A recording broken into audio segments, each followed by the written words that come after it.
Dieter's in the house. Hey, That's right. We normally go on Thursday night, but Thursday night was Thanksgiving. So we have moved Dieter to Saturday morning, and we're going to talk a little Niners. Do they have any shot at all? Looks like Brock Purdy's going to go. We hit it all right now.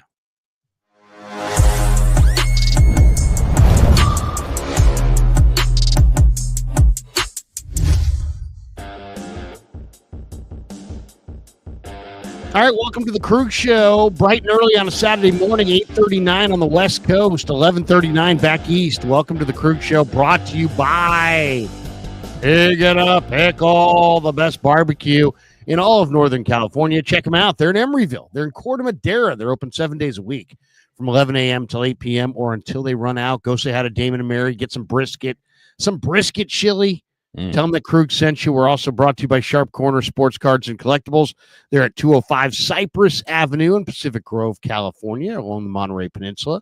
So if you need sports cards or collectibles, go talk to my man, Anthony Catania. He's at 831-521-5264. And this live stream is also sponsored by Better, the official daily fantasy sponsor of the Kreug Show. Use Better to make daily fantasy lineups and win real money. We've done it. I can absolutely attest to it.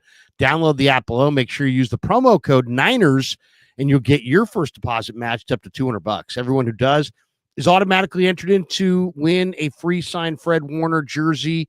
And today is the final day to qualify for the drawing to win the Fred Warner jersey. It is autographed. It is red. It is his number 54. You will love it. Anyway, we'll announce the winner at the end of the month of November, which is right about now. Yep. But we'll do the drawing later on. So last day of November, Larry.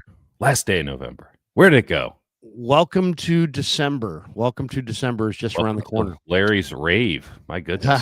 That's right. Normally I go with the red lights, but the battery in the light is janky. We need to replace it, and it's been stuck on this mode, so I could either go dark I'll join you, or just in an assortment of colors. And I thought, what the hell? We'll mix it up. We'll mix it up. We'll mix it up. We'll go with an assortment of colors. People will just feel like I'm in that wild and crazy kind of mood. Yeah. Brock Purdy. Are you in a wild and crazy mood, Larry? Not Are y'all really. amped up? Does Brock Purdy have you feeling nicey? You know, I'll tell you what's got me feeling anything right now is that Kev went out drinking with his buddies last night and got too wasted to drive home. Yeah. I mistakenly told him, if you need a ride, call me. Right. He did call me. Yeah. And then he proceeded to make me take him and his buddies to In-N-Out. Yeah, that's on the drive home. And of course, I'm not going to sit in a 75 car In-N-Out line at 1 o'clock in the morning unless I'm going to have some In-N-Out. That goes without saying. Also, they're paying for you, right? No, I know. Are you kidding me? I'm Daddy Warbucks. I'm rolling. The channel's rolling well enough. I can cover In-N-Out. I can't do a whole lot, but I can cover In-N-Out. All right. So I know that the next time I need a burger. That's good to know. Yeah. Even the image of that, I wrote the check. Young people going, excuse me, what exactly did he mean by that? I wrote the check statement. Look it up. Look it up. Look it up. I was listening to my Pandora as I wrote the check. Anyway, Brock Purdy's going to play. Break up the car and go get him. I was listening to my 8-track when I took out my newspaper and jotted down how much it was, and then I wrote a check. Hey, we still both do FM radio, so let's cool it here with the antiquated references. That's right. Brock Purdy it looks like is going to go in Buffalo. Will it make any difference? I mean, it made a difference in Vegas. He's worth 1.5 is what we found out when Brock Purdy was announced that he's in. Niners went from 7 to 5.5 dogs in this game. Will it make any difference for the 49ers winning this game? They weren't going to win it otherwise. Now at least they have a Brock Purdy devil magic possibility. That's about all they got. I have to give them at least like a 5% chance that Brock Purdy just goes out there and does something totally ridiculous. Does it with his feet, does it with his arm, does it with areas of the universe that I don't quite understand. That's a real possibility. That can happen. It probably won't happen, but it could happen. So they have a much better shot than they did before Brock Purdy was ruled in for this game. My question is, does he get through this game? This shoulder thing has been so mysterious and strange. And he goes from one pass on Wednesday to a Thursday practice that nobody can see or corroborate to now Friday he's full go. After all of there's something no one can explain what the injury is. We're just guessing on what the injury is. There's something really weird about this whole thing. So I have to have some skepticism on if he'll get through the game. Doesn't seem like a fun environment to have a tight shoulder going to Buffalo, New York, and a low pressure system and snow and wind and rain and sounds terrible.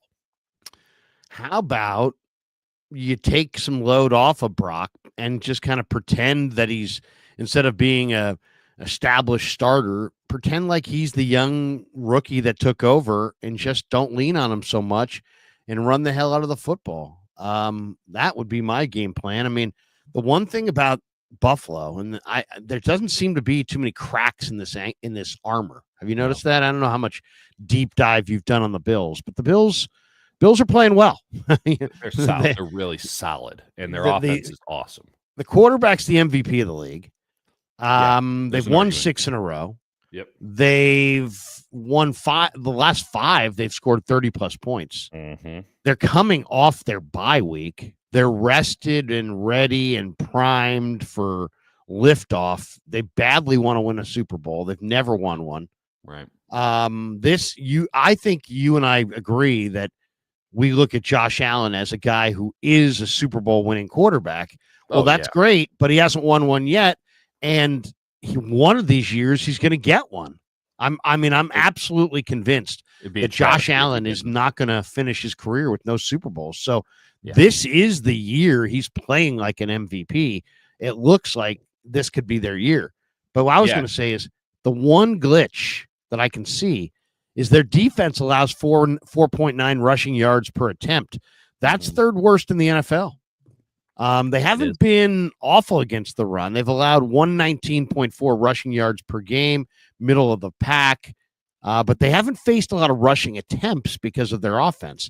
The Bills' defense has faced an average of 24.5 rush attempts per game, 7th fewest by any defense in the league. But if you look at them, if you go back to the beginning of the year, they were getting absolutely run on. Baltimore ran for 271 yards in a 35-10 victory over the Bills on 34 attempts.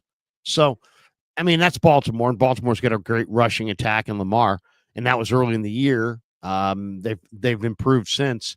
But, I mean, to me, if there's any way the 49ers are going to go into Buffalo, New York on a night where the temperatures are going to be in the single digits and the wind could be howling at 35 miles an hour, I think it has to be a run-dominant plan, does it not? It does. That is of concern to me as well, and we're going to rehash the same conversation we've now had since Christian McCaffrey's come back. Like, Christian McCaffrey's averaging 3.5 yards per carry.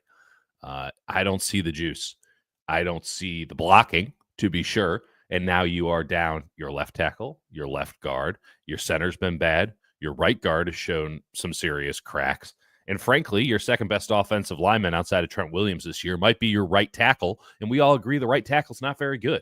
So that's your offensive line. You got a quarterback whose shoulder is so impinged that it's kind of a shock that he's playing in this game.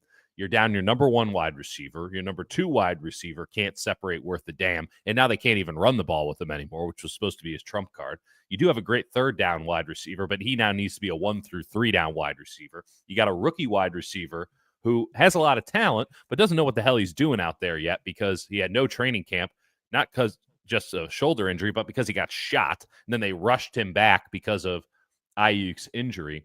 And all that to say, McCaffrey doesn't look the same to me. And this is the week above all weeks that he needs to look the same, because every rep that he takes has to look of a MVP quality, at least for him. And the environment around him is certainly not conducive to that, but I don't really care. If you're of that caliber of player, you need to up your game to the point where it at least looks recognizable. It hasn't yet, and the Niners can't wait anymore. They can't wait on Debo to decide, hey, today's the week that I'm gonna ramp it up and I'm gonna look like old Debo again. They can't wait on Christian McCaffrey to find his form, if it still exists, somewhere in the third quarter. The game's going to be over by then. They can't wait on Brock Purdy, frankly, to play like an MVP again, to elevate some of the guys around him. I'm not going to go out and say that Brock Purdy's had a bad year, but it hasn't been as good as last year. And I know that a lot of that is being a product of your environment, but ultimately you're about to pay a guy $60 million a year. You got to elevate people around you. You got to make it so that it doesn't even seem like a problem that the guys around you aren't as good as they were last year. Look at what Buffalo did. They got rid of Stephon Diggs. They haven't lost a beat. And in fact, I could argue their offense is better this year. Now, they did go get Amari Cooper, so there is some point of deficiency there that they wanted to fix. But the point is still, it's not as if Buffalo fell off a cliff when they got rid of their number one receiver. Meanwhile, this offense looks like it's fallen off a cliff, and you still have two MVP caliber players, Debo back in 21, McCaffrey obviously last year, and I suppose there's a third too. Brock Purdy got votes last year.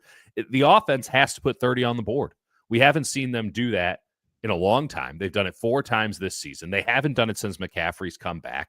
Yes, they need to run the ball, but I don't really give a damn how they do it because Buffalo is actually fairly efficient at stopping the run. I think a lot of the game script stuff maybe dictates some of that yards per carry, but they have to keep up with Josh Allen and the Buffalo Bills. They should have enough talent to do that, but it's on Brock, it's on Debo, it's on Christian McCaffrey to play their best games of the season. Pretty big ask, but nothing less will do if they want to, in my opinion, save this season. Like legitimately save the 5-7. I'm sorry, you're not coming back from it. I'm not entertaining a winning out or a 4-1 and a 9-8 NFC West win. It's beyond the pale to expect this team to lose 3 straight games at this juncture of the season and then turn this campaign into anything. It's now or never for like the 3rd time this year, Larry. Yeah, man. And they haven't looked good. I mean, They haven't beaten good teams. They don't have a signature win. They're dangling by a thread. They got all kinds of guys hurt. There'll be no Bosa. There'll be no Trent. They're hurting. Lenore. Lenore, against Khalil Shakir in the slot. That's going to be a killer. I'm going to share the screen on this one. I erupted earlier this week in a live stream. What'd you do? And I just started screaming. And I want to play the screams for you so you can hear the beauty of the screams. Oh, wow. Kev turned it into a little, whatever you want to call this, reel. Here we go. Here we go. Here's me at my boiling point earlier this week. Basically, I went down to Santa Clara with good intentions, asking all the right questions. Is this the issue? Is that the issue? Only to be told that no, nothing is the issue. There's no problems. There's no issues here. No issues here. Then I thought about it and I started talking it through, and then I started getting pissed. Watch this little. Nothing is the problem. Okay. What's up with Sorensen? Love Sorensen. What's up with Campbell? Love Campbell. What's up with this guy? Love that guy. Well, you're losing games. So stop loving everybody. Maybe Campbell's not great.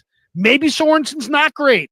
Maybe Brandon Staley's not great. You know what I mean? You're losing games. So somebody is to blame. All right. I'm sorry. We can't have this blameless losing. Schneider, the special teams coach, he's solid. Sorensen, no, he's doing a really nice job. I love what I'm seeing from Campbell. Chris Forster, Jake Brendel has never been better. I mean, it's like, is this a Twilight Zone? I mean, everybody's playing like crap. How come everybody's so beloved?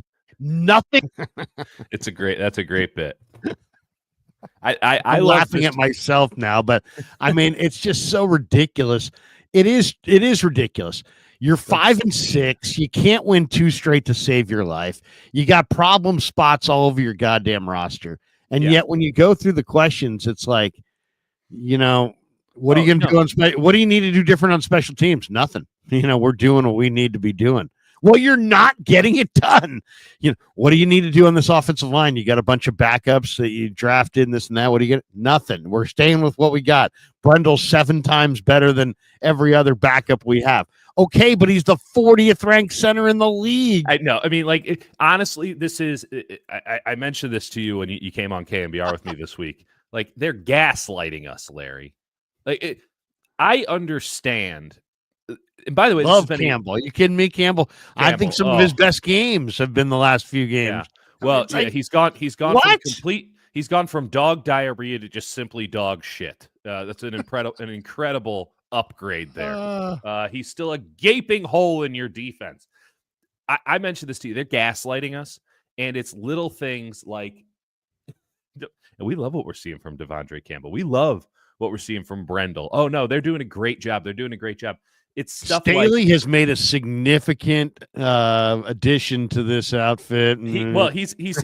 Staley is fulfilling. So they lost Anthony Lynn, and they needed somebody to come in that was a head coach of the Chargers and do nothing for this team. Like it's like a fellowship that they have for this squad. The Anthony Lynn, what exactly do you do here? Fellowship. Brandon Staley currently holds that title, and we'll see who happens next year. I don't think Harbaugh's giving up the job. They added Brandon Staley to help win a championship. They just didn't clarify it was for the Chargers. They meant, right. That's right. Like, going back to the gaslighting thing, like when they traded for Khalil Davis, that felt like, oh, no one in the fan base or the media is actually going to watch film on this guy. They'll just say we got a defensive tackle, so we did our job that day. And then you watch the tape, and you're like, I can see why the Texans gave up on this guy. This guy sucks, and they haven't played him yet. They're just gaslighting. Right. Oh yeah, they're like, oh, we can sneak this one past the fan base and the dumbass media. No, Devondre Campbell's great. I'm sorry, I have 2 eyes and a rudimentary understanding of football. I can see that this guy isn't playing good linebacker. I'm sorry, I understand the basic concepts of offensive line. I can see that the man snapping the ball to you, whom, by the way, you don't allow to change the protections on the fly. So what the fuck is the point of having a veteran out there? That guy, I can see, is doing a very bad job. You know how I can tell? Because he's on his ass half the time, Larry. He spends half of the game on his ass or turned around going, what? Huh? That's probably not what you want from your center. I don't see Creed Humphrey on his ass or just totally befuddled by a play every time. It's like you're watching James Harden or Brandon Pajemski. No, Pajemski's a better one. Pajemski's a good complainer, always yapping, always complaining. Fair enough, but he's also always on his ass. Well, I mean, I love how just the basics. Okay, you're running into a wall at all times, and yet some people are like, "Hey, Christian's lost a step," and Kyle's like, "He hasn't lost a step at all." No. Oh, okay. God, So then Kyle's like, "Well, wait a second. It's too harsh to judge Christian this early." Yeah. Well, if you can't even judge him because it's too early, then maybe, I don't know, maybe you ought to play the other guys. Kyle and then wait a second, if you can't run with anybody and it's not about Christian, then maybe it's about your interior offensive linemen, but you're not changing any of them out either. We love what those guys are doing. What will it take to get Debo going? Kyle Shanahan on Monday. What will it take to get Debo going? Kyle Shanahan, I think he has the burst that he needs. We're not. The question was, does he game. have any burst? Is he lost burst? And he obviously has lost burst. What are you talking about? You can't run the ball with him anymore. He has fewer yards per carry than Ezekiel Elliott, who might as well have come from the laundromat. He's so washed. Well, it should have been. I mean, it was a Jerry McDonald question. If it had been in like an open, discussion, it could have been like, well, Kyle, okay, he hasn't lost his speed, and you can point to the kickoff return, but isn't that kind of build-up speed? He's lost a lot of the quickness and the change of direction and the short area agility that helps a receiver get open. That's correct. What he's lost, and it's clear as day. And anybody who wants to say he hasn't lost it, I don't know what to say. I don't. Look, he seems all right. Closer. Road Dog is Campbell playing like Mike Tyson against Jake Paul. Yeah, exactly. I mean, yeah, no legs. Tyson looked good. I thought Tyson looked really, really good. I love what I'm seeing from Tyson. I also love what I'm seeing from Tyson. I feel like he's going to get better in the next fight or two. What's your coaching style? I'm not a big yeller. It's pretty evident. Nick Sorensen. I don't know about this, Nick. Listen, I'm clearly a big yeller. Larry can yell every now and again. I'm not saying you got to be a yeller to get your point across. I will say that the last guy I heard to say that I'm not a big yeller was Gabe Kapler. And Gabe Kapler was like, I don't think I'll ever get ejected from a game again. I don't think it serves any purpose anymore. I'm sorry. You're the defensive coordinator and you're not going to yell? Like, maybe Gabe this Kapler is such a douchebag. Correct. Seriously. Oh, don't even start me on the He Gabe might be the Kapler number one douchebag in the history of Bay Area sports. Okay. I will lean into my own douchebag tendencies here, which will shock none of you. I'll read some philosophy every now and again, right? Douchebag. I wear it. Gabe is talking about books that he's reading. I had just got done reading some books about Stoicism. I thought it was actually some pretty interesting stuff. It's a lot of, but I thought it was interesting stuff. So I asked Gabe, hey, have you read X, Y, or Z? These are the big ones. Like, this is some pop science bullshit, right? That I just read. And he goes, oh, yeah. I read those. And I asked them, I'm like, oh, what'd you think about this, that, or the other? He has not read these books at all. Never even came close to reading them. And I eventually just want to see how deep will he dig this hole before he admits he didn't read these books. And guess what? He never did. We talked about it for 25 straight minutes, and he just kept digging. And then eventually he went away, and he felt like he won that. He felt like he got away with it. And you can never. The best part is he went away wearing an entire Lululemon jumpsuit. He was wearing orange Adidas shoes, the bright orange Adidas shoes. But I don't think it serves anything to yell. Defense is about pain and chaos. Like, at what point are you not going to yell?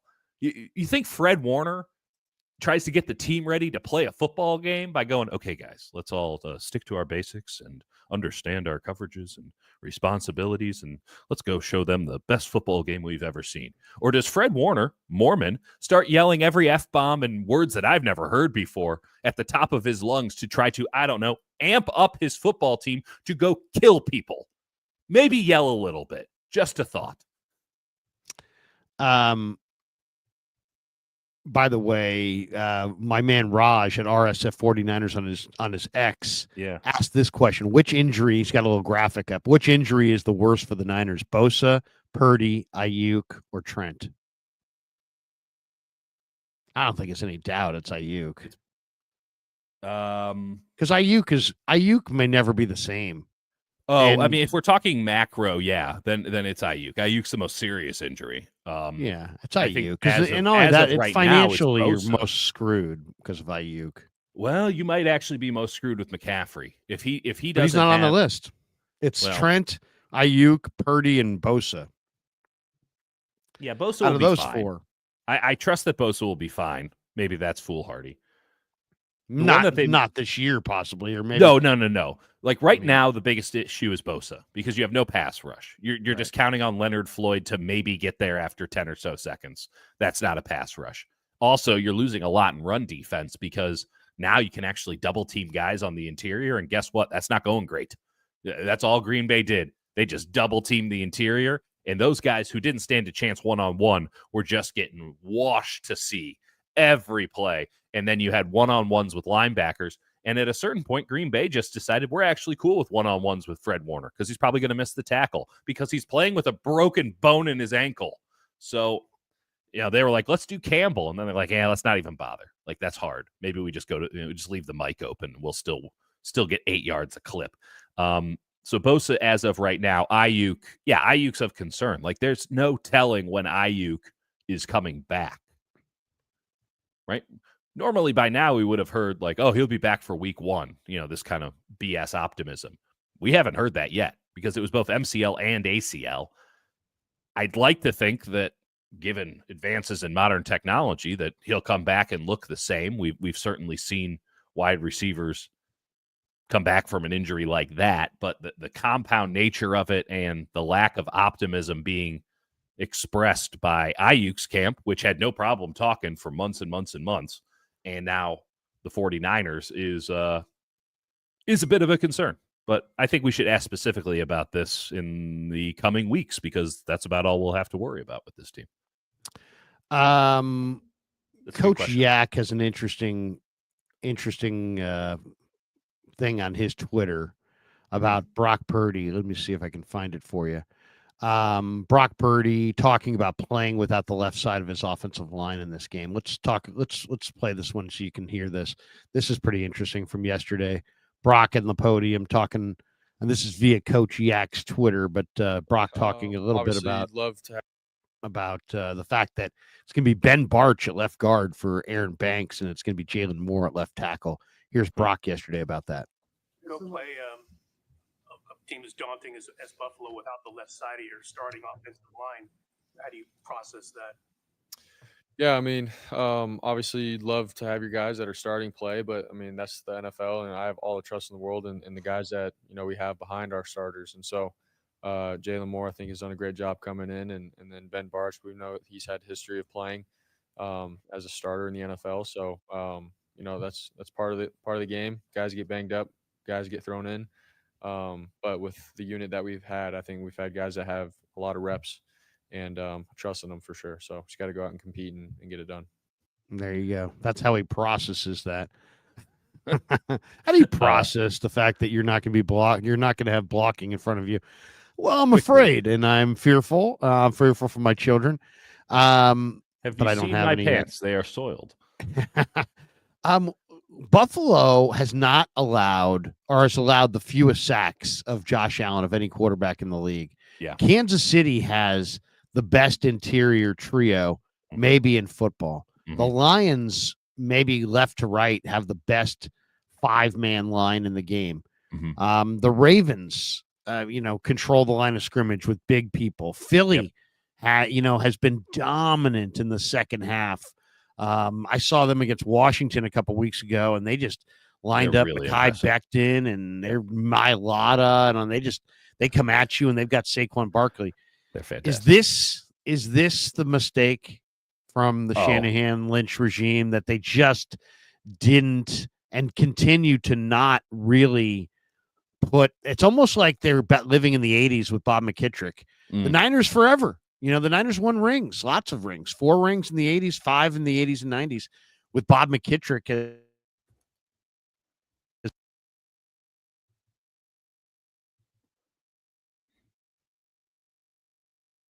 Yeah, Larry, I think you've muted yourself here.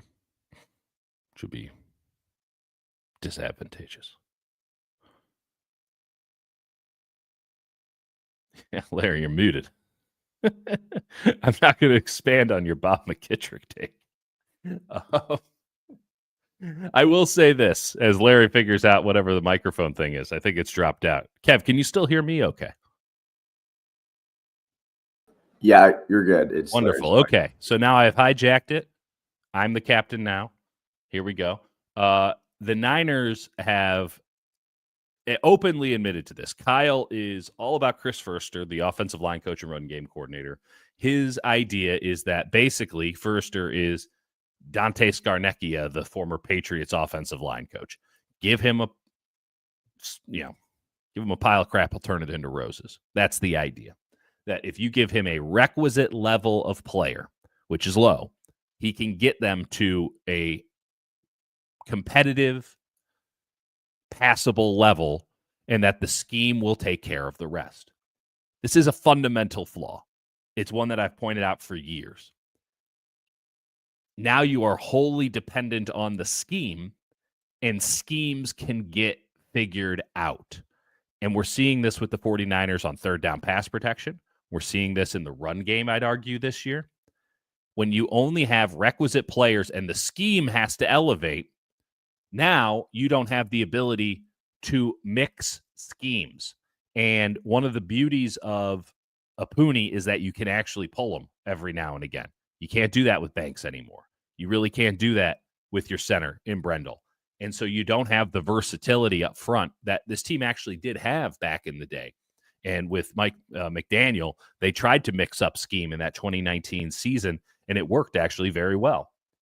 They don't have the ability to mix scheme because they're wholly dependent on players to just meet the requisite level to play in a zone scheme. I'll go to something Jim Harbaugh said. You have to build, I believe firmly, and this is me speaking, you have to build on both of your lines first. That is the first point of attack. You build inside to out. The Chiefs know this. That's why they have the best interior offensive and defensive line in football, at least in my estimation. And so then they go out, and you can always find wide receivers. There's a dozen wide receivers available right now on the street that can give you NFL snaps. Find me a guard on the street. I mean, it's unbelievable. The Niners have been trying to get somebody just fill their practice squad on the interior offensive line. There's nobody around. They're signing Sebastian Gutierrez out of their international program to their practice squad so that they can have a guard. And something that Harbaugh said, I'm not sure when it was. I think it was maybe around the draft. So if not a hint that he was taking Joe Alt, I don't know what would have been.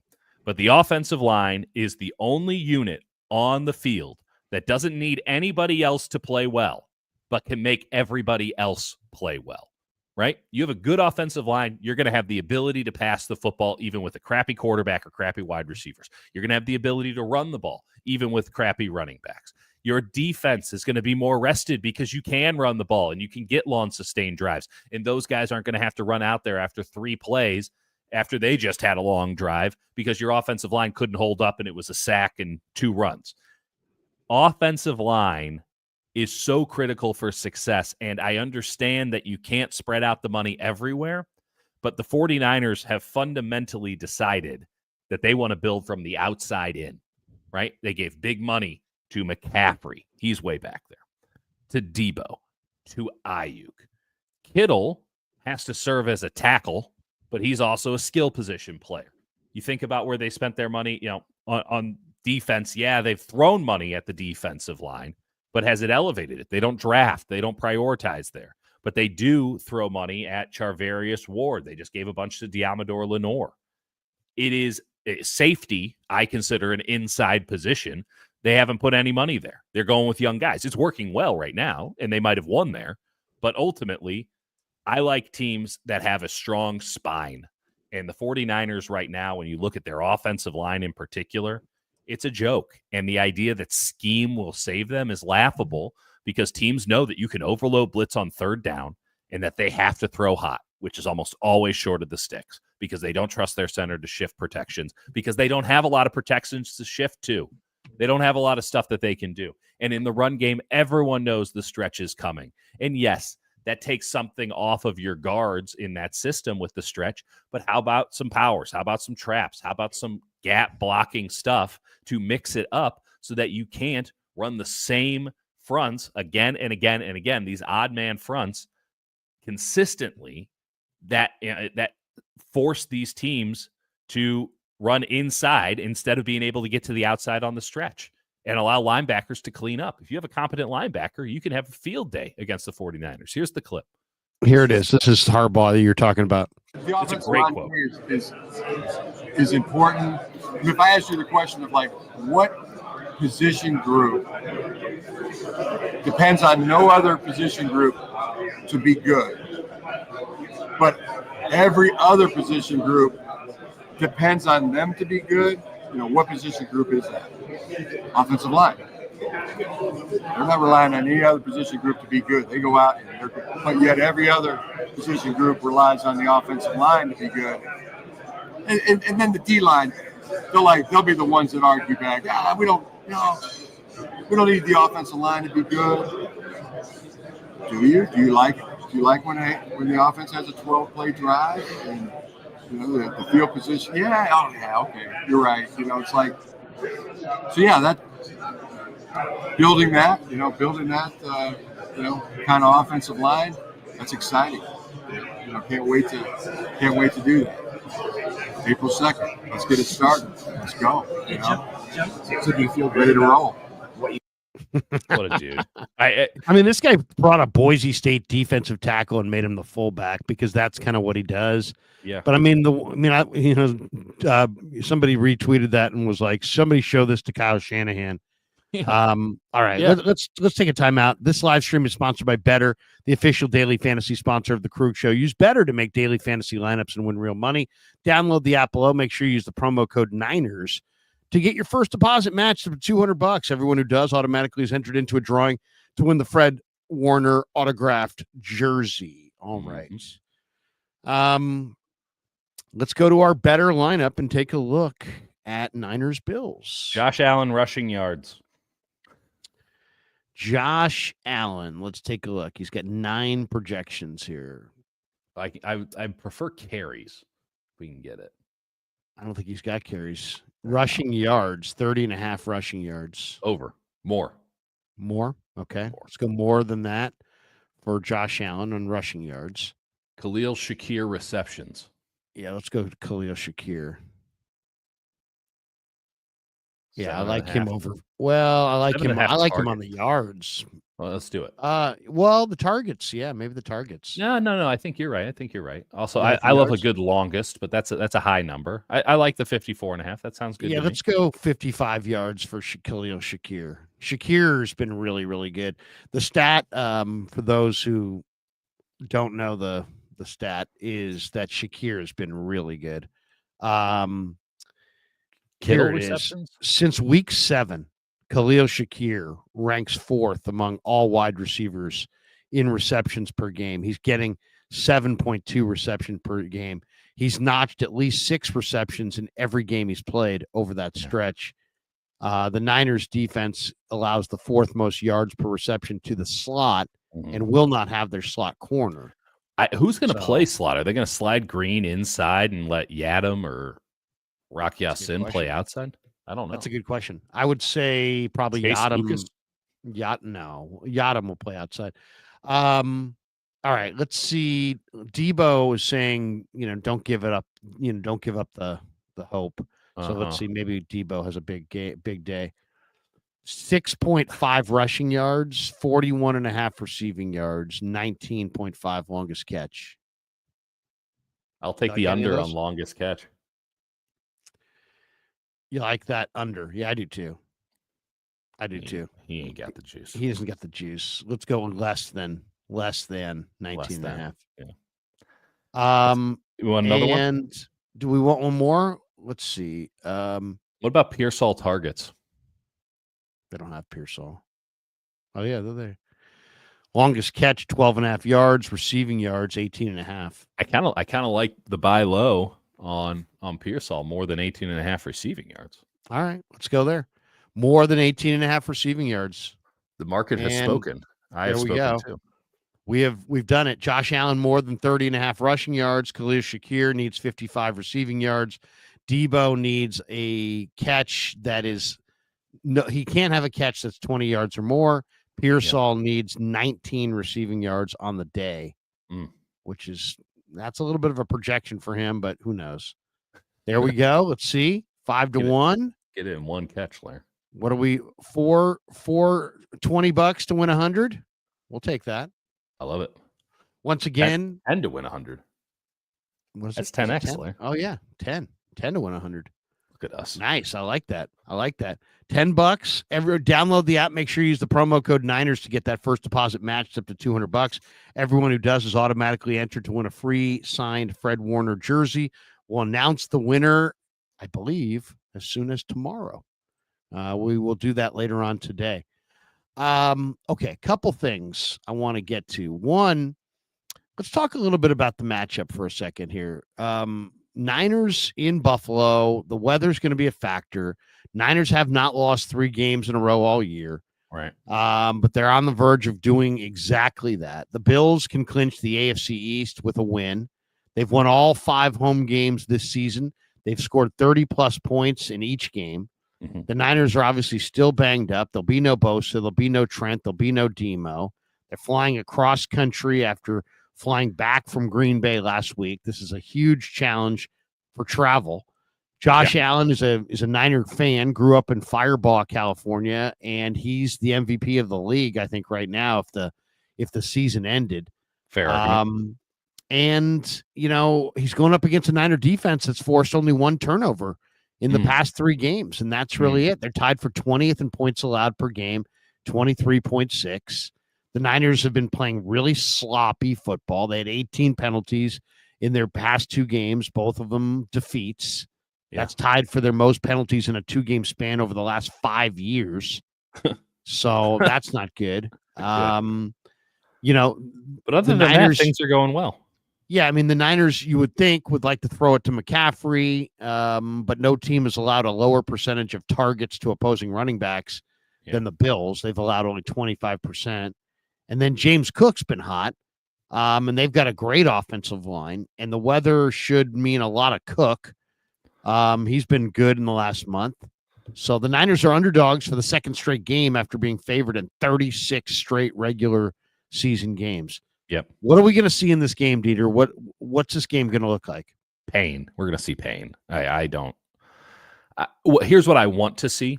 I'll throw this out here beforehand. This is the ethereal notion. I'd like to see some heart. I'd like to see some fight. I'd like to see some scrap from the 49ers. I don't feel like I saw that in Green Bay.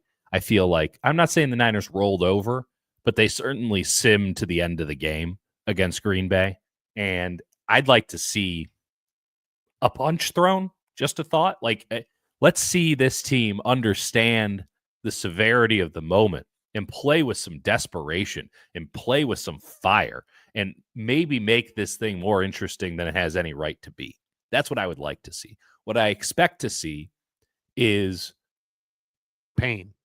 Yeah, pain. Like, I expect to see Christian McCaffrey trying real hard, but not getting anywhere. Deebo Samuel trying real hard, but not separating. Brock Purdy trying real hard, but having to find pennies when only dollars will do. I expect this defense to get gashed and it to be quick and painless defeat on the defensive side of the ball, and the offense just not keeping up.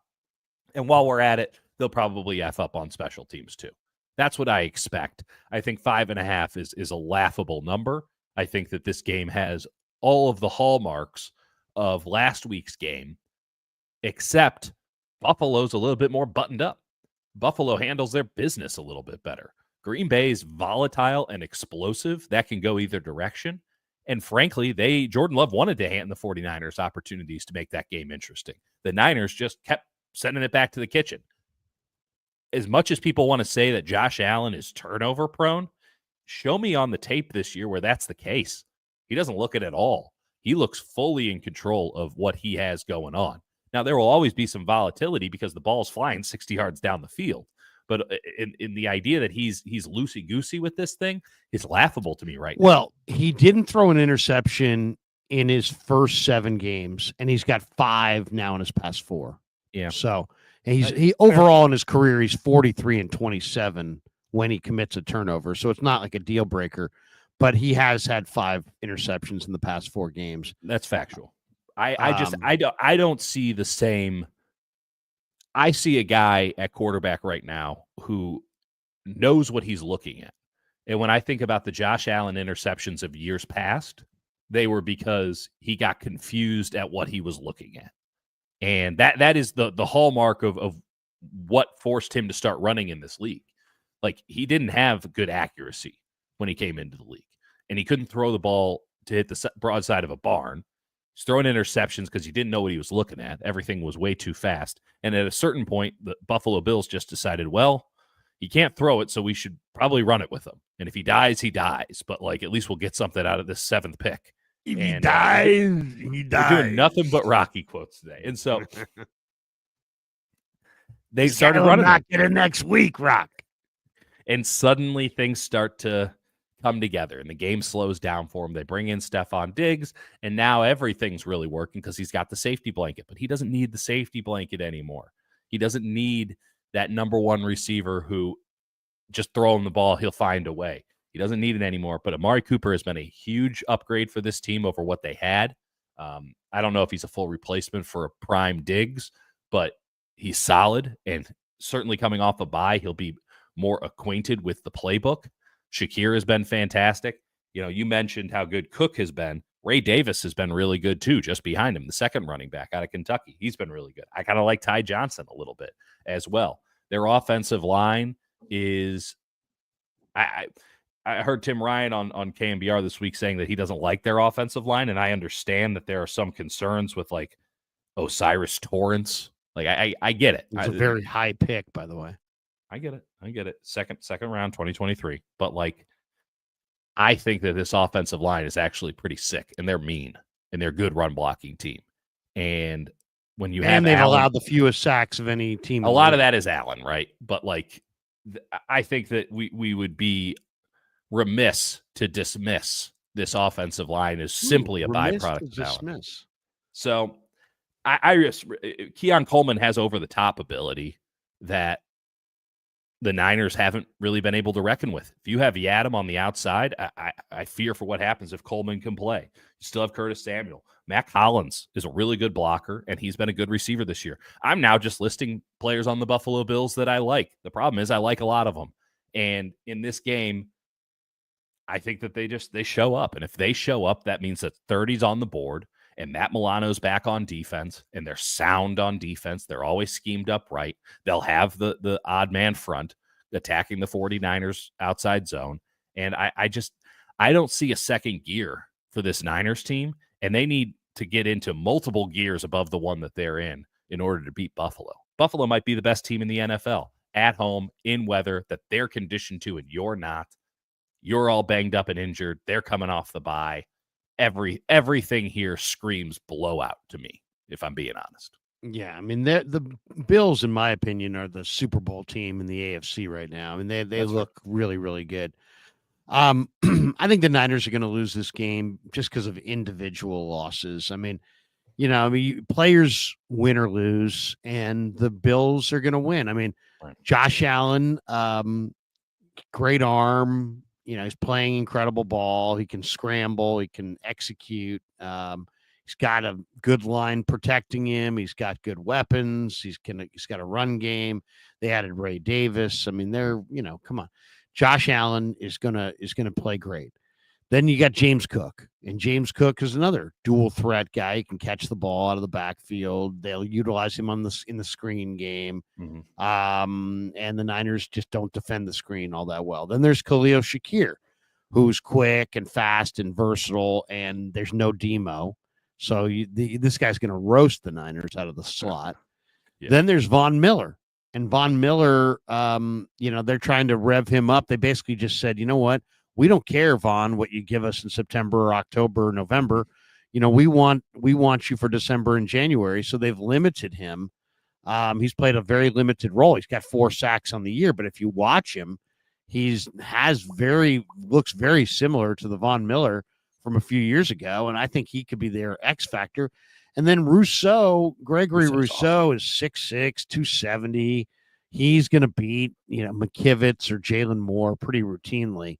Right. And I don't know that the Niners can afford to leave him in one-on-one situations. Trent, if Trent can't go, you're going to have to help out against Rousseau on whatever side he's on. So, I mean, you got 2 really good edge rushers against 2 tackles that are challenged, and Trent's out. You got Shakir against a Niner defense that doesn't have their slot corner, and he's hot. You got Cook, who can catch it out of the backfield, and everything is open on the second level against Warner and Campbell right now. Everything. Right. Everything. So that's just pitch and catch. And then you got Allen operating behind a line where that's allowed him to be sacked the fewest, and he's playing the best, and he's at home coming off the bye. I mean, it's like they are going to win this game 38-13.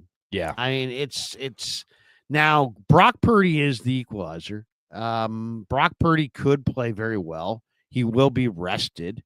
And he could keep him in it. There's no question. And if the Niners ran the ball, I mean, what's so frustrating is that the 49ers have McCaffrey, Mason, and Garendo. They can run the ball if they would just stick with it, but they just don't ever stick with it. They don't stick with it in games where, they're ahead or even within 3 or 4 points. Right. So they really, aren't going to stick with it when they fall behind by 10 or 14. So, I mean, to me, I would love to see the 49ers come out and run the ball 40 times and try to dominate time of possession. And it's like, I saw John Lynch say, well, hey, McCaffrey's getting close to getting it going. And Shanahan's saying, a lot of people are saying, well, there's not a lot of holes there. Okay, yeah, there's not a lot of holes there. I don't necessarily blame McCaffrey, but I have to blame somebody because you're not replacing any of your interior linemen. You're not saying, oh, Brendel's not opening holes. You're like, Brendel's great. Well, if Brendel's so fucking great, then how come you can't run in the middle? Yeah. You know, No, so it's entirely true. It's Also, very there are frustrating. holes. Like the irony is there's not that many holes. Okay, well, there are holes, and every time there is one, McCaffrey misses it. Full stop. Find me the clip of McCaffrey seeing it, hitting it. Right? Sometimes he sees it. His first 5-yard run was a perfect example of that. It opened up. He popped through the hole. He ran for 5.5 yards. It looked really good. It's his best run of the season. Legitimately. Yeah. I know exactly what you're talking about. What happened from that point on. Yeah, he's literally running into a wall. And not only that, he's taking some hellacious hits at the line of scrimmage. I mean, he's just getting pulverized at the line of scrimmage. Mason was breaking tackles at a Josh Jacobs rate all season.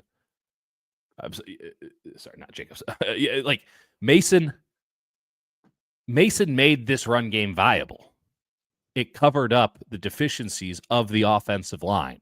He was getting hit in the backfield. He was still getting 3 yards. He was getting hit at the second level. He was getting 10. That kind of power running back comes with its downsides in that you can't pass the ball to him, and therefore you don't force anybody to come out of man-to-man. But you actually had a run game. And you said something early in the show, which I thought was really interesting. Use Brock Purdy like he's a rookie. Well, they did that in Seattle on Thursday Night Football. Under center, play action. I mean, basic Kubiak offense, right? Down to its roots. That might be their best offensive game of the year. Now, they almost gave that game up because of special teams. But in terms of how their offense played, that was as solid as they have looked, as consistent, as rhythmic as they've looked all year. Third quarter against the Dallas Cowboys, who cares? From start to finish, they looked their best Thursday Night Football in Seattle when they were at their most simple. I'm not sure that simple is going to work with McCaffrey. McCaffrey often invites complexity based on his multifaceted skill set, none of which seem to be fully there right now. It feels to me as if Kyle is going to run McCaffrey until he can figure out if he has it or not. He has certainly not reached the threshold of feeling like he understands if he has it or not. And they are going to waste a season based on the possibility that the great Christian McCaffrey could once again show up. They're going to waste a season because you lose 3 straight games, your season's done. Sorry, it's done. It's been done spiritually for a long time. We've watched this team. There's no reason to believe that this team has some other gear, much less one that could compete for a Super Bowl. They look straight up bad. I don't mean this to be hyperbolic or distinctly pejorative. I mean this strictly. When I watch their tape, they remind me of bad football teams. And the Green Bay Packers last week did to the 49ers what the 49ers used to do to good football teams. They made it look easy. They did whatever they wanted. They dicked around and still won by 4 touchdowns. Buffalo is not a team that dicks around. So the Niners have to have their best from the jump, because as much as Kyle wants to say, oh, Christian looks great, he didn't get a lot of opportunities. One of the reasons why, Kyle's right. He didn't get a lot of opportunities because you were down 17-0 before the game really started. You have to come in from the jump. You got to score the first touchdown in this game. You have to create some sort of a script that says you have to adjust to us on the offensive end. You have to do something. They have not forced a defense to adjust all year. Not once. It's been a lot of strength v. strength, and maybe the Niners come out on top. But in terms of adjustments, no. The game plan that teams come in with is the game plan that they finish with. And more often than not, as it's shown by their record, that game plan wins for opposing defenses right now. Niners have to have their best offensive game of the year. I would say that simple is better, and they need to get it going early. And if they can't get it going early, Kyle needs to swallow his pride and put in someone who can break a damn tackle so you can have a run game. Because if you don't win this game, what the hell are we really doing here? Purdy's listed as questionable, but you expect him to go, huh? I mean, Kyle said he's going to play. So Yeah. I have to take him at his word. He told us already who's not playing. So You get a know, it's little low. interesting. This, this is the Niners have lost 2 straight. They've got a losing record this late in the season for the first time since the 2020 season when they had tons and tons of injuries. And this year, there's been a lot of injuries as well. It's the same Peter, thing as 2020, Larry. Like they were know. 5-6 playing Buffalo, and they're like, if we win this, we're right back in it. And Buffalo stomped them. It's the week 13, 5-6, play Buffalo. We beat Buffalo, we got a shot. And they got absolutely worked over by Josh Allen in that game. History, they say history doesn't, repeat itself, but it rhymes. It might actually just repeat itself in this case. It's the exact same thing. 5-6, playing Buffalo, week 13, season full of injuries, can't get it right. Delusional thought that they could just get it going. They go to 5-7, and everything falls apart from there even further. Buffalo's defense has taken the ball away a lot this year. They forced at least one takeaway in every game this year. So they're going to take the ball away. They're going to wind up winning. They're probably going to. The problem that's so frustrating is that the Niners just are so bad at stopping the run now. So it's like slow death. Yeah. The special teams is also going to be a factor. I mean, one of the underrated moves that Brandon Beane made was acquiring Brandon Codrington from the Jets at the end of the preseason. Yep. And this guy's been good. He's 4th in the NFL. He's got 243 punt return yards. The Niners rank dead last in allowing 16.4 yards per punt return. They've already allowed a kickoff return for a touchdown. Expect Codrington to give Buffalo outstanding field position in this game. What is the future of the 49ers at the quarterback position? I mean, it looks like they're on the verge of paying Brock Purdy a lot of money. Yeah. Some people want them to wait, and if you wait and he plays great, you're going to have more certainty, but you're going to pay him more. The sooner you pay him, probably the less that you're going to pay him based on based on inflation. Well, and just kind of based on the way things have gone. It seems like with quarterbacks, but overall, what do you think? What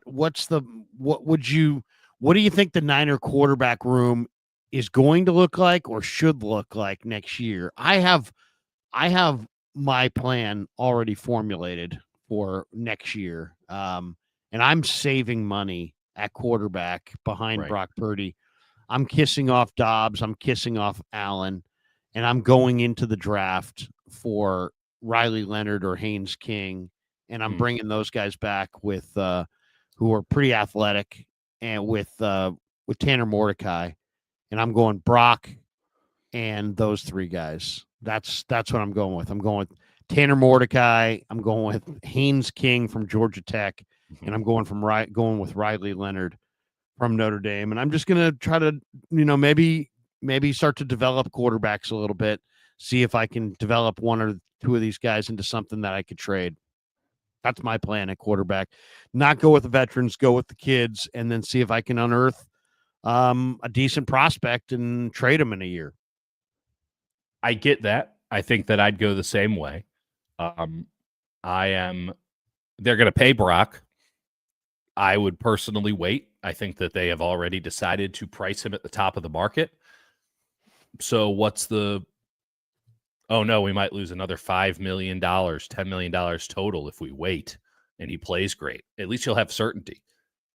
Now they're certain they're going to pay him top of the market. If I thought there was some sort of discount for getting him early, I'd say do it. But I don't think that's the case. I think that merely you are beholden to inflation as it pertains to quarterback contracts. And I'm of the mindset that I would rather have the absolute certainty with Brock Purdy that he can do it without this offense being full of superstars around him, which is something they're going to run into next year. Strictly because Ayuk isn't going to be there. Debo's probably gone. Who knows with Kittle in terms of what he'll be able to give you after another year of injury and pain and suffering. He's been incredible this year, but McCaffrey was incredible last year. At a certain point, you have to pay the toll. Offensive line, who knows what that's going to look like. Next year could tell us a lot about Brock Purdy, and it could tell us some things that maybe the 49ers don't want to hear. And then they're on the hook to start paying him $60 million a year after that. that's a dangerous ball game to find out actually that we've made a mistake before the extension kicks in. So I'd be keen to wait. And if I have to pay the price of inflation, be that 5%, 10%, so be it. That's worth the premium for me personally. But that's not how they're going to do it. They're going to pay him. And they're going to pay him a lot. And they're going to probably pay him more than they have to. I would draft Jalen Milroe on day 2. I got like Milroe. I just want to see what it would look like with somebody who can run the ball the way he can run the ball. And he certainly has the ability to throw the deep ball. He seems very Russ Wilson to me. You already have a Russ Wilson energy player in the terms of Brock Purdy, who's got that devil magic. But Milroe, had the season gone better for Alabama, could have gone 1-1, in my opinion. The quarterback slate is so questionable overall. Now, Shadur will get in there, all that. But, like, Milroe's junior, he's coming out. I'd like him in the 3rd round. Miller Moss, I'm not sure what his deal is. He left USC. He looked pretty good at points for USC. That looks like a Kyle quarterback to me. Drew Aller, 6'5". He's slow, so he's a pocket passer. Doesn't have the receivers at Penn State. I still think there's a lot more with Aller than he's shown at the collegiate level. I'm not sure what Penn State's going to do with him. Again, he's a junior. I'm not big on Garrett Nussmeier, the LSU quarterback, because he's so stone-footed in the pocket, and I don't want to play that game. But if you can get Aller or Nussmeier, who, yeah, they're pocket passers, but so is Brandon Allen, and you can build those guys up into something, now you're not having to pay a couple million. Now you're saving a little bit of money. So I think we have the same plan. I'm not sure I'd keep Mordecai around. I think I'd bring in a Jackson Dart or somebody a little more volatile, because I go back to the Tom Moore school of backup quarterbacks. If 13 goes down, we're fucked, and we don't practice fucked. I mean, that's what he said about the guy that I love is Marcel Reed. I don't know if you've watched any of A&M, but A&M has a young quarterback named Marcel Reed, and Reed is 6'2", 180 pounds. He's a whippet. I mean, he's very, very fast. He's very explosive. He's a freshman, and he's great. He's got 12 touchdowns and 3 picks. He moved out the starter. This guy has got next level athleticism, but really, really good processing ability. Mm-hmm. He'll probably start for A&M next year. I mean, they have Wegman. Someone's transferring. Transferring. It won't be Reed. I mean, Reed's the star. But yeah, I mean, I really like Marcel Reed, but I like Riley Leonard and I like Haynes King. Haynes King runs 4.4. He's got a big arm. He's leading the ACC in completion percentage. He's a warrior. He's unbelievable. He's a good player. And I like Riley Leonard. You can watch him tonight against USC. He's 6'4", about 215 pounds, but he can run. Yep. And he's tough. He's athletic. He's kind of a gamer. I kind of like Riley Leonard the more I watch Notre Dame. Legitimately, I'm not saying this to appease anybody. This draft class, as I can currently construct it, seems perfect for what the 49ers need, right? That's going to be a great offensive line and defensive line draft class relative to prior years. Defensive line in particular seems really, really good, really deep this year. Quarterback is really good in the middle to late rounds, right? There's a drop off. Don't get me wrong, but like, I like Cam Ward as a college quarterback. I wouldn't be drafting Cam Ward anywhere near the 1st round, but he'll go 1st round. I love Cam Ward. I mean, Cam Ward's had a phenomenal year. He plays with a level of Cam Ward since I saw him play for Wazoo. It's kind of like Lamar. I've been on the Cam Ward bandwagon for years, Larry. No one's knocking me off of loving Cam Ward, but in terms of expecting him to be a quality NFL quarterback, I'm not seeing it. He's too small and too volatile. Makes bad decisions a lot. Now, you can get away with that when you're at Miami and playing in the ACC. He almost didn't get away with it playing Cal. What the hell happens when he's going up against? I mean, he's a playmaker, though. The game is. You can see when you watch Miami that he processes things quickly. Everything's slow. He's not worried at all. Yeah. He's not worried. He's not scared about the rush. He's just in total command. I mean, I know he's saying I wouldn't take him round 1, but he's 6'2", 225. It's not like he might be a tad under, but he's right around there. He looks a lot like Brock Purdy size-wise, to be honest. Well, Brock Purdy got drafted in round 7. Yeah. I'm not saying, I mean, obviously Brock would go round 1 now, but like, I'm not big on Cam Ward being the number 1 quarterback or number 2 quarterback off the board when you consider all the factors. I just love the middle to late rounds with this He's quarterback. been doing it though. I mean, he's got the most, 34 touchdowns, 7 picks. Him and Shador are right there. They Shador's got 35 and 8. He's got 34 and 7. I would make the argument that I wouldn't take any first round quarterback this year, but I would take a ton in the 2nd, 3rd, 4th, 5th, 6th, and 7th. But I don't like the high end. You don't like Carson Beck? No. Do you like Quinn Ewers? No. I'm not. No, he's the same thing as Sam Ehlinger. What's Sam Ehlinger doing? He's a 3rd string quarterback for the Colts. I think he's better than Sam. I think physically he's a little bit better than Sam Ehlinger. But yeah, I'm not a Quinn Ewers. When have fan. you ever seen Quinn Ewers make a throw and go, "Oh wow"? No, I don't like him. I'm not a fan of his. As I said, I like scrappy the backup A&M point guard. quarterback. There's a few quarterbacks out there, but not. It's once again. I mean, this is the beauty of the whole thing. It's like you don't know. That's why it's like if you do have an eye for quarterback talent, you can make a lot of money because bottom line is the best quarterbacks do not always go in the first round, and I think this year that's going to hold true as well. Yeah. That lines up great for the Niners, who, if they were to ever listen to my advice, take a quarterback in the 6th or 7th round every year. Literally have nothing to lose. You waived Kingston, an offensive lineman that you could have used this year for no reason, right? And I'm not implying that Kingston was some, Jared Kingston was some but he could have started. He He's a human being that can play offensive line. You're looking for one of those. You had one, you let him leave. You used a draft pick on one, you let him leave. If you're so frivolous with your late round draft picks, get frivolous with a quarterback who can turn into a viable backup on the crazy cheap for years. Like the most important position in football is where I would be frivolous if I'm just throwing away draft picks. I'd hope I won the lottery with one of those because you've done it before. And that's the only reason that anybody's still employed at 49.49, Lair. Dieter, last one. They cut Ronnie Bell. They're probably going to make another special. They also cut Cam Irving, who they just signed, and they re-signed Sebastian Gutierrez, which makes me kind of think they're just kind of playing roster machination games. I kind of think that Irving will probably be re-signed here, right, and take Ronnie Bell's spot. But they did cut Ronnie Bell, who was a 7th round pick. He maxed out in college. His dad was a college wide receiver coach. Right. And he was a good player in college, but his ball skills are not as good even now as they were when he came out, and he needed to get better, and he was maxed out. He doesn't have any size or speed or this was help you on special teams, Larry. You're a 7th round wide receiver who can't catch the ball, and you can't help me on special teams. It's amazing you made it this long. I know.